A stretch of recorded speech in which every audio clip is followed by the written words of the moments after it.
बात करने वाले हैं पूर्व मिस वर्ल्ड का खिताब जीतने वाली मिस वर्ल्ड और पनामा पेपर लीक होने में और टैक्स न चुकाने की आरोपी अभिनेत्री ऐश्वर्या राय बच्चन के बारे में। दोस्तों, जब कुछ सालों तक पनामा पेपर्स कांड दबा रहा तो इस बीच ऐश्वर्या राय बच्चन बॉलीवुड की सबसे शरीफ परिवार की बहू और अभिनेत्री के रूप में उभर कर आ गई थी। एक समय ऐसा भी हुआ करता था जब ऐश्वर्या फिल्मों में रोल करने के लिए किसी भी हद तक गिरने को तैयार हो जाती थी। अब ऐश्वर्या राय के जन्म की बात की जाए तो इनका जन्म हुआ था 1 नवंबर 1973 को मंगलुरु, कर्नाटका, भारत में ही। ऐश्वर्या के पिता हालांकि अब उनके घोटालों की खबरें सुनने के लिए इस दुनिया में नहीं हैं। जब वो थे तब वो आर्मी में बायोलॉजिस्ट के पद पर काम करते थे। उनकी माताजी आज भी एक हाउसवाइफ हैं। ऐश्वर्या का एक बड़ा भाई भी है जिसका नाम है आदित्य राय, जो कि मर्चेंट नेवी में एक इंजीनियर है। जब ऐश्वर्या राय 11वीं क्लास की पढ़ाई कर रही थी तभी उनका पूरा परिवार मुंबई आकर बस गया था। ऐश्वर्या पढ़ने में काफी अच्छी थी और पढ़ाई के दौरान तक काफी शांत स्वभाव की भी थी। उनके 12वीं क्लास में बताया जाता है कि 90% मार्क्स आए थे, जो शायद ही किसी अन्य बॉलीवुड अभिनेत्री ने आज तक गेन किए हों। ऐश्वर्या का सबसे पसंदीदा विषय जियोलॉजी बताया जाता था। शुरुआत में ऐश्वर्या मेडिकल लाइन में मेडिसिन पर काम करने की पक्षधर थी, लेकिन अचानक से ऐश्वर्या ने अपने करियर का प्लान बदल डाला और वो आर्किटेक्ट बनने की तैयारी करने लगी। उन्होंने आर्किटेक्चर कॉलेज में दाखिला भी ले लिया था, लेकिन कॉलेज की पढ़ाई के दौरान ही उनकी रुचि मॉडलिंग में होने लगी, जिसके बाद ऐश्वर्या ने कॉलेज ही छोड़ दिया। उसके बाद ऐश्वर्या ने मॉडलिंग में जाने के लिए रास्ते बनाने शुरू कर दिए। ऐश्वर्या ने साल 1991 में इंटरनेशनल सुपर मॉडल कॉन्टेस्ट जीता था, जिसके बाद ऐश्वर्या आमिर खान और महिमा चौधरी के साथ में पेप्सी की एक एड में भी नजर आई थी। साल 1994 में ऐश्वर्या ने मिस इंडिया पेजेंट में हिस्सा लिया, जहां वो दूसरे स्थान पर जीती थी क्योंकि पहले नंबर पर सुष्मिता सेन थी। जिसके बाद ऐश्वर्या सुष्मिता सेन से काफी ज्यादा जलन महसूस करने लगी। उन्हें यह बर्दाश्त नहीं हो रहा था कि वो भारत में मिस इंडिया में दूसरे नंबर पर आईं। बस इसी जलन के कारण ऐश्वर्या मिस वर्ल्ड की तैयारी में जुट गईं, जो कि साल 1994 में ही आयोजित हुआ। जिसके बाद ऐश्वर्या का वो शांत स्वभाव एकदम से ही अक्कड़ में परिवर्तित हो गया। लेकिन अब बात आती है कि जब ऐश्वर्या ने मिस वर्ल्ड का खिताब जीत ही लिया, उसके बाद भी उन्हें फिल्मों में कोई भी लेने को तैयार नहीं था, जिसके कारण खिताब मिलने के 2 से 3 सालों तक ऐश्वर्या मॉडलिंग में ही अपनी रोजी रोटी कमाती रही। और फिर ऐश्वर्या पर डायरेक्टर्स की नजर पड़ने लगी और तब जाकर उन्हें फिल्मों में पहला ब्रेक मिला साल 1997 में, जो कि तमिल फिल्म इरुवर में था। उसके बाद बॉलीवुड में भी उन्हें एक फिल्म इसी साल में मिल गई, जो थी और प्यार हो गया, जिसमें लीड रोल में थे बॉबी देओल और ऐश्वर्या राय। पहली हिंदी और पहली तमिल दोनों ही फिल्में ऐश्वर्या की फ्लॉप साबित हुईं, लेकिन फिर भी ऐश्वर्या को इन्हीं फ्लॉप फिल्मों से फिल्में मिलना शुरू हो गईं।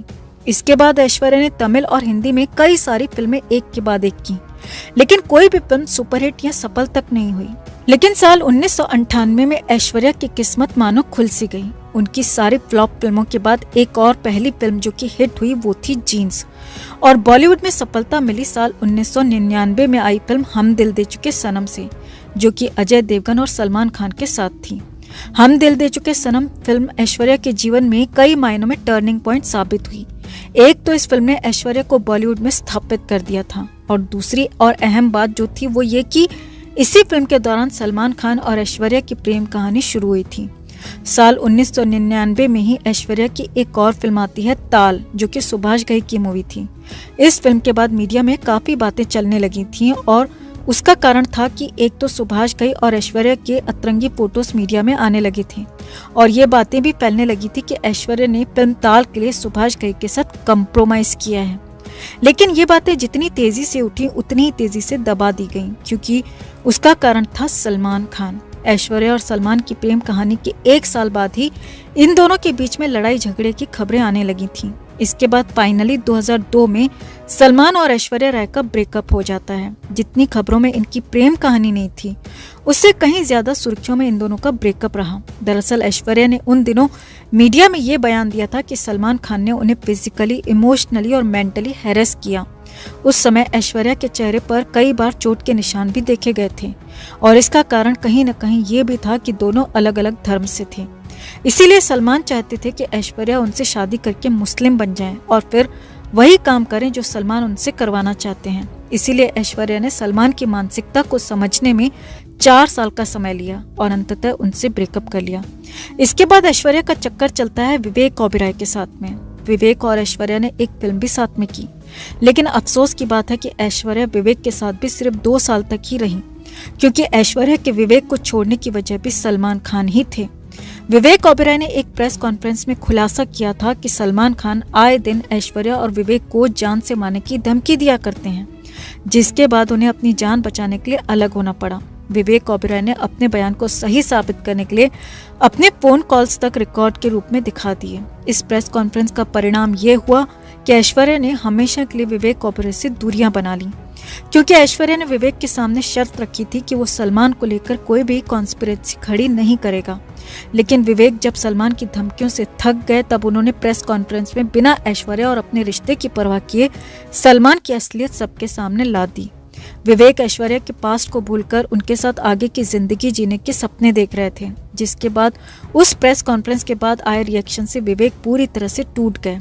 एक तरफ तो ऐश्वर्या ने भी उनका इस्तेमाल किया और उनसे रिश्ता तोड़ दिया, और दूसरी तरफ उनके करियर को खत्म करने के लिए सलमान उनके पीछे हाथ धोकर पड़ गए। उस समय विवेक एज एन एक्टर काफी तारीफें बटोर रहे थे, लेकिन इस घटना के बाद अचानक से ही उन्हें फिल्मों के ऑफर्स आने बंद हो गए, क्योंकि सलमान खान ने अपनी पावर का इस्तेमाल करना शुरू कर दिया था। सलमान से ब्रेकअप करके ऐश्वर्या भी काफी ज्यादा प्रभावित हुई।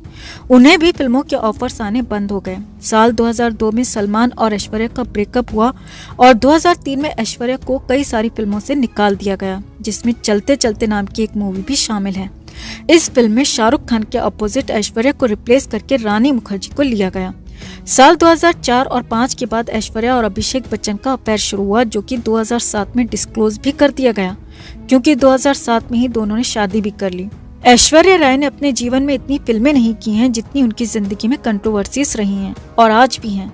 साल 2005 में ऐश्वर्या और अभिषेक के रिश्ते के बारे में किसी को नहीं पता था। तभी अमिताभ के साथ ऐश्वर्या ने एक गाना किया था जो था कजरारे, जिसमें अभिषेक बच्चन भी साथ में थे, यानी दोनों अय्याश बाप बेटे और उनके बीच में ऐश्वर्या राय। इसी दौरान ये अफवाह भी काफी जोरों पर थी कि अमिताभ ने ऐश्वर्या के लिए पूरा एक फ्लोर बुक करवा दिया है। अभिषेक और रानी मुखर्जी, जो कि इस गाने की मूवी में लीड रोल में थे, वो दोनों किसी दूसरे होटल में ठहराए गए थे। पूरे फ्लोर को बुक करने के पीछे सच्चाई क्या है, ये तो दोस्तों ऐश्वर्या और अमिताभ ही बेहतर तरीके से जानते हैं और वही बता सकते हैं। लेकिन बॉलीवुड में किसी भी रिश्ते पर भरोसा नहीं किया जा सकता, ये भी एक सच्चाई है। वैसे दोस्तों 2005 में ये दोनों ससुर और बहू नहीं थे, और आपके बिग बी अमिताभ बाबा कितने बड़े वुमेनाइजर हैं ये भी सभी को पता है। वैसे ऐश का अमिताभ जैसे बड़े घर की बहू बनना भी कोई इत्तेफाक नहीं है। दरअसल विवेक से ब्रेकअप के बाद में और सलमान खान की घटिया हरकतों के कारण ऐश्वर्या का करियर पूरी तरह से बर्बादी की कगार पर पहुंच गया था। उन्हें किसी बड़े कलाकार का साथ चाहिए था ऊपर उठने के लिए। उसके लिए ऐश अपना नाम किसी बड़े घराने से जोड़ना चाहती थी, ताकि अपना जो भविष्य है उसको वो सिक्योर कर सकें। खान सरनेम से घर बसाने का उनके पास कोई जुगाड़ बचा नहीं था, और कपूर खानदान में भी उस समय कोई ऐसा बैचलर नौजवान नहीं था। इसीलिए बच्चन परिवार को ही अपना मोहरा बना लिया, जो इंडस्ट्री में काफी ज्यादा रुतबा भी रखता था, और घर में उसके जवान लड़का भी मौजूद था। साल 2007 में अभिषेक से शादी कर ली और अभिषेक समेत पूरे घर पर अपना कंट्रोल करने लग गई। अभिषेक जब भी कोई मूवी या वेब सीरीज में काम करते तो उनके कॉन्ट्रैक्ट में एक एक्स्ट्रा क्लॉज होता है, जिसमें ये मेंशन होता है कि ऑन स्क्रीन वो किसी भी हीरोइन के साथ में किसी भी प्रकार का इंटीमेट सीन नहीं देंगे। और ये जो क्लॉज है इसे ऐश्वर्या ने अपनी शादी के बाद कॉन्ट्रैक्ट में ऐड करवाया है। इस कारण भी अभिषेक बच्चन को कोई भी डायरेक्टर अपनी फिल्मों में कास्ट नहीं करता। लेकिन अगर ऐश्वर्या के फिल्मी करियर की बात की जाए तो ऐश्वर्या ने धूम 2 में जमकर ऋतिक रोशन के साथ में किसिंग सीन्स दिए थे, जबकि वो धूम 2 के दौरान अभिषेक बच्चन के साथ में रिलेशन में थी, क्योंकि ये फिल्म साल 2006 में आई थी। धूम 2 में ऋतिक रोशन के साथ में किसिंग सीन्स को लेकर भी काफी ज्यादा बवंडर खड़ा हुआ था, और वो बवंडर खड़ा करने वाली थी अभिषेक बच्चन की फैमिली, क्योंकि उन्होंने ऐश्वर्या के इस सीन पर काफी आपत्ति जताई थी। कहा दोस्तों ये भी जाता है कि बच्चन फैमिली ने इस सीन को हटवाने के लिए यशराज बैनर से संपर्क भी किया था। ऐसा ही बवंडर हुआ था ऐ दिल है मुश्किल के दौरान, जब ऐश्वर्या ने अपने से 10 साल छोटे रणबीर कपूर के साथ इंटीमेट सीन्स दिए थे, वो भी शादी और एक 7 साल की बच्ची के होते हुए। इस सीन को लेकर भी बच्चन परिवार ने काफी तांडव किया था और ऐश्वर्या की आलोचना भी की गई थी। लेकिन बताया जाता है कि इस सीन के दौरान खुद ऐश्वर्या ने अपनी रजामंदी दी थी कि वो अब फिर से फिल्मों में वापस आना चाहती हैं और हर तरह के रोल करना चाहती हैं, फिर चाहे वो सब कुछ उनके साथ असलियत में ही क्यों ना हो रहा हो। लेकिन जिस भी फिल्म में वो काम करेंगी वो फिल्म बस हर हाल में हिट होनी चाहिए, क्योंकि बाकी साथ की अभिनेत्रियों को देखकर ऐश्वर्या शादी के बाद, जो कि बॉलीवुड की दुनिया से गायब हो चुकी थी, अब खुद को लीड रोल में जमाना चाहती थी। इसके लिए वो ताल मूवी की तरह ही कुछ भी करने को तैयार थी। रणबीर कपूर के साथ में जिस तरह ऐश्वर्या बच्चन ने सीन्स दिए थे वो भी अभिषेक बच्चन को बिना बताए उस समय बच्चन परिवार में काफी तहलका मचा था। उसी समय मीडिया में खबरें चली थी कि अभिषेक बच्चन ऐश्वर्या राय से तलाक लेने वाले हैं, लेकिन फिर धीरे धीरे ये जो मामला था पूरी तरह से शांत हो गया। वैसे दोस्तों, ऐ दिल है मुश्किल फिल्म के दौरान बच्चन परिवार ने अपनी पावर का इस्तेमाल करके करण जौहर से इन सीन्स को हटवाने के लिए भी कहा था, लेकिन करण जौहर ठहरा एक चुगलखोर औरत, उसे तो आग लगाने में बहुत मजा आता है। उसने ये बातें ऐश्वर्या को बता दी, जिसके बाद ऐश्वर्या ने बच्चन परिवार को काफी लताड़ा था। इधर ऐश्वर्या के समर्थन से करण जौहर ने फिल्म के इंटीमेट सीन्स को किसी भी हाल में डिलीट नहीं किया। वैसे दोस्तों, इस चुगलखोर औरत करण जौहर के द्वारा सीन्स डिलीट करने का मतलब बनता भी नहीं था, क्योंकि ऐश्वर्या ने सारे सीन्स बाकायदा अपनी मर्जी से दिए थे और वो भी खुद कहकर। वैसे दोस्तों, इस फिल्म के बाद ऐश्वर्या राय को अभी तक ना तो कोई फिल्म और ना ही कोई एड ऑफर की गई है। सिर्फ फन ए खां में अनिल कपूर और राजकुमार राव के साथ थोड़ी देर के लिए नजर आई थी। इन सब के पीछे भी बच्चन परिवार का हाथ बताया जाता है कि हिट फिल्म देने के बाद भी इसे किसी ने कोई फिल्म ऑफर नहीं की। इसके अलावा 2009 में ऐश्वर्या राय को पद्मश्री अवार्ड से भी नवाजा गया। अब ये अवार्ड इसे क्यों दिया गया था, इसे प्रतिभा पाटिल जी ही बता सकती हैं। वैसे दोस्तों, पद्मश्री अवार्ड कला के क्षेत्र में उल्लेखनीय कार्य करने के लिए ही दिया जाता है, लेकिन ऐश्वर्या ने एक्टिंग के मामले में, एक्टिंग फील्ड में ऐसे कौन से झंडे गाड़े हैं। हमें तो व्यक्तिगत रूप से इसकी फिल्में देखने के बाद ऐसी कोई विशेष बात नजर नहीं आई, लेकिन हो सकता है अवार्ड देने वालों ने पर्सनली ऐश्वर्या की एक्टिंग देखी होगी, तब जाकर अवार्ड दिया हो। वैसे हर किसी में कोई न कोई खूबी तो होती ही है, ऐश्वर्या में भी होगी, जो उन लोगों को ही दिखाई दी है, तभी तो उन्होंने इसे इतना बड़ा अवार्ड दे डाला। ऐश्वर्या राय एक अति महत्वाकांक्षी महिला हैं, जो आज भी हर कीमत पर सफलता चाहती हैं, लाइमलाइट में बने रहना चाहती हैं, लेकिन शादी के बंधन में और बड़े खानदान की बहू बनने के चक्कर में शायद रुकी हुई हैं।